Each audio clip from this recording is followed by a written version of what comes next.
రామగిరి నీలాచలం కొండ మీద ఉన్న కోదండరామస్వామి వారి యొక్క తొలి మెట్టు దగ్గర మెట్లోత్సవ కార్యక్రమం, గోపూజ కార్యక్రమం జరుగుతుంది. అనంతరం కొండ శ్రీ రామగిరి చుట్టూ కూడా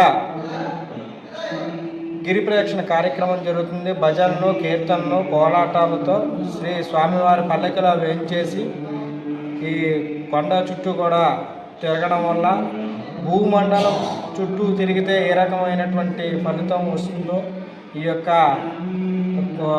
శ్రీరామగిరి కోదండరామస్వామి వారి గిరి చుట్టూ తిరిగితే అంతటి ఫలితం వస్తుందని భక్తుల నమ్మకం. ఆ ముక్కోటి ఏకాదశి పర్వదినాలు మీరంతా రామతీర్థం రావాలా, శ్రీ రామచంద్ర స్వామి వారిని దర్శించుకోవాలి. జై శ్రీరామ్, జై జై శ్రీరామ్. అయితే కిరణ్ గారు చెప్పినట్టుగా ఉదయం 5 నుంచి 7:30 వరకు స్వామివారి ఉత్తర ద్వార దర్శనం జరుగుతుంది. తరువాత